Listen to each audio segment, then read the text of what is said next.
ಗದಗ ಜಿಲ್ಲೆಯ ಬಾಳೆಹೊಸೂರು ಗ್ರಾಮ ಪಂಚಾಯಿತಿ ವ್ಯಾಪ್ತಿಯಲ್ಲಿ ಸಂವಿಧಾನ ಜಾಗೃತಿ ಜಾಥಾ ಕಾರ್ಯಕ್ರಮವನ್ನು ಹಮ್ಮಿಕೊಳ್ಳಲಾಗಿತ್ತು. ಇನ್ನು ಗ್ರಾಮಕ್ಕೆ ಆಗಮಿಸಿದ ಜಾಗೃತಿ ಜಾಥಾಕ್ಕೆ ಅದ್ದೂರಿ ಸ್ವಾಗತ ಕೋರಲಾಯಿತು. ಈ ಸಂದರ್ಭದಲ್ಲಿ ಮೈರಾರಿ ಗ್ರಾಮ ಪಂಚಾಯಿತಿ ಅಧ್ಯಕ್ಷರು ಚೆನ್ನವ್ವ ಕೆಂಚಪ್ಪ, ಉಪಾಧ್ಯಕ್ಷರಾದ ರೇಖಾ ನೇನಗಾನಹಳ್ಳಿ ಹಾಗೂ ಗ್ರಾಮ ಪಂಚಾಯಿತಿ ಸದಸ್ಯರಾದ ಮಾಂತೇಶ ಈರಾಗಾರ, ನಾಗಪ್ಪ ತೋಟಗೆರೆ ಸೇರಿದಂತೆ ಮುಂತಾದವರು ಉಪಸ್ಥಿತರಿದ್ದರು.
ಸಮಭಾವದ ಪ್ರಜಾಸತ್ತಾತ್ಮಕ ಗಣರಾಜ್ಯವನ್ನಾಗಿ ರಚಿಸಲು ಮತ್ತು ಅದರ ಸಮಸ್ತ ನಾಗರಿಕರಿಗೆ ಸಾಮಾಜಿಕ, ಆರ್ಥಿಕ ಮತ್ತು ರಾಜಕೀಯ ನ್ಯಾಯ, ವಿಚಾರ, ಅಭಿವ್ಯಕ್ತಿ, ವಿಶ್ವಾಸ, ಧರ್ಮಶ್ರದ್ಧೆ ಮತ್ತು ಉಪಾಸನಾ ಸ್ವಾತಂತ್ರ್ಯ, ಸ್ಥಾನಮಾನ ಹಾಗೂ ಅವಕಾಶ ಸಮಾನತೆ ದೊರೆಯುವಂತೆ ಮಾಡಲು ಮತ್ತು ವ್ಯಕ್ತಿ ಗೌರವವನ್ನು, ರಾಷ್ಟ್ರದ ಏಕತೆಯನ್ನು ಹಾಗೂ ಅಖಂಡತೆಯನ್ನು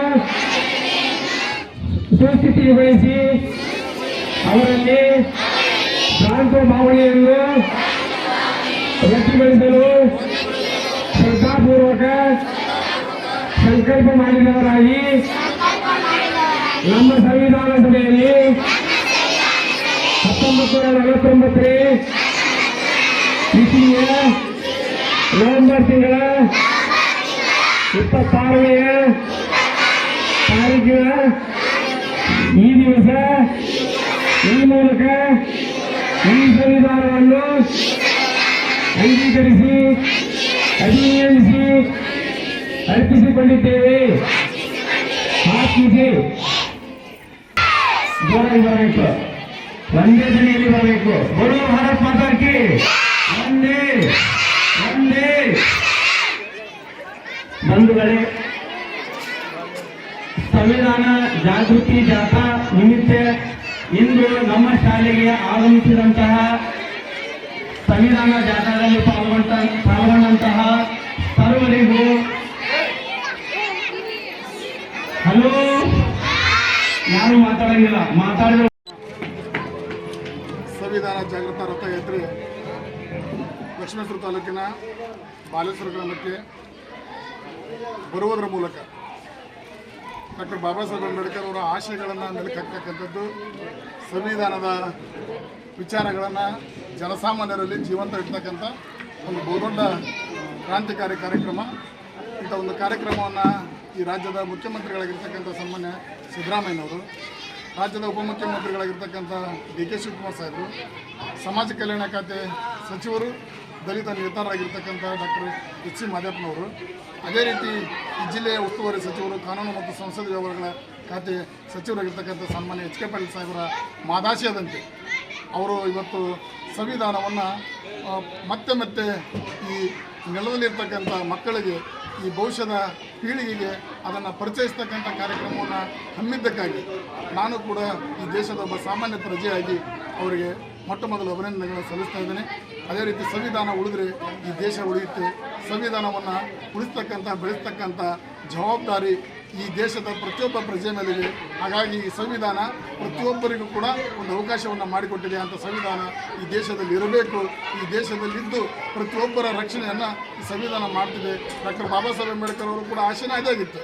ಸಂವಿಧಾನದ ಮೂಲಕ ಶೋಷಿತ ಸಮುದಾಯಗಳು ಮತ್ತು ಧ್ವನಿ ಇಲ್ಲದೆ ಇರ್ತಕ್ಕಂಥ ವರ್ಗ, ತುಳಿತಕ್ಕೆ ಒಳಗಾಗಿರ್ತಕ್ಕಂಥ ಸಮಾಜ ಶಿಕ್ಷಣವನ್ನು ಪಡಿಬೇಕು, ಸಂಘಟಿತರಾಗಬೇಕು, ಅವರು ಹೋರಾಟ ಮಾಡಿ ತಮ್ಮ ಹಕ್ಕುಗಳನ್ನು ಪಡೆದುಕೊಳ್ಬೇಕು ಅಂತಕ್ಕಂಥ ಆಶೆಯನ್ನು ಕೂಡ ಡಾಕ್ಟರ್ ಬಾಬಾ ಸಾಹೇಬ್ ಅಂಬೇಡ್ಕರ್ ಅವರಾಗಿತ್ತು. ಆ ನಿಟ್ಟಿನಲ್ಲಿ ಆ ಮಹಾನ್ ನಾಯಕರು 10 ವರ್ಷಗಳ ಮಾತ್ರ ಮೀಸಲಾತಿಯನ್ನು ಇಟ್ಟು ದೇಶಕ್ಕೆ ಸಂವಿಧಾನವನ್ನು ಕೊಟ್ಟಿದ್ದರು. ಆದರೆ ನಮ್ಮನ್ನು ಆಳ್ತಕ್ಕಂಥ ಸರ್ಕಾರಗಳು ಮತ್ತೆ ಮತ್ತೆ ತಮ್ಮ ರಾಜಕೀಯ ವ್ಯವಸ್ಥೆಯನ್ನು ಮುಂದುವರಿಸುವುದಕ್ಕಾಗಿ 10 ವರ್ಷ ಅಂತೇಳಿ ಇವತ್ತು ಸ್ವತಂತ್ರ ಬಂದು ದೇಶಕ್ಕೆ 75 ವರ್ಷ ಆಗಿದ್ದರೂ ಕೂಡ ಇನ್ನೂ ಕೂಡ ನಮ್ಮ ಶೋಷಣೆ ನಿಲ್ಲದೇ ಇರತಕ್ಕಂಥದ್ದು ಕೂಡ ದುರದೃಷ್ಟಕರ. ಆದ್ದರಿಂದ ಸನ್ಮಾನ್ಯ ಸಿದ್ದರಾಮಯ್ಯನವರು ಒಂದು ಕ್ರಾಂತಿಕಾರಿ ಕಾರ್ಯಕ್ರಮ ಈ ರಾಜ್ಯದಲ್ಲಿ ಈ ಸಂವಿಧಾನವನ್ನು ಜಾಗೃತ ರಥ ಅಂತ ಹೇಳಿ ಮಾಡಿ ಅದನ್ನು ಪ್ರತಿಯೊಂದು ಹಳ್ಳಿಗೆ ಹೋಗಬೇಕು, ಪ್ರತಿಯೊಬ್ಬ ಜನರ ಮನಸ್ಸನ್ನು ಮುಟ್ಟಬೇಕು. ಆ ಸಂವಿಧಾನದ ಆಶಯಗಳನ್ನು, ಸಂವಿಧಾನದ ವಿಚಾರಗಳನ್ನು, ಸಂವಿಧಾನದಲ್ಲಿರ್ತಕ್ಕಂಥ ಅಂಶಗಳನ್ನು ಜನರಿಗೆ ತಿಳಿಸ್ತಕ್ಕಂಥ ಒಂದು ಬಹುದೊಡ್ಡ ಕಾರ್ಯಕ್ರಮವನ್ನು ಮಾಡಿದ್ದಾರೆ. ಅವರಿಗೆ ಅಭಿನಂದನೆಗಳನ್ನು ಸಲ್ಲಿಸಿ ಈ ಕಾರ್ಯಕ್ರಮ ಯಶಸ್ವಿಯಾಗಲಿ, ಇದರ ಸದುಪಯೋಗವನ್ನು ಈ ರಾಜ್ಯ, ಈ ರಾಷ್ಟ್ರದ ಪ್ರತಿಯೊಬ್ಬರು ಪಡೆದುಕೊಳ್ಳಲಿ ಅಂತ ಹೇಳಿ ನಾನು ಈ ಸಂದರ್ಭದಲ್ಲಿ ಈ ತಮ್ಮ ಮೂಲಕ ಶುಭ ಹಾರೈಸ್ತೇನೆ. ಜೈ ಹಿಂದ್, ಜೈ ಭೀಮ್.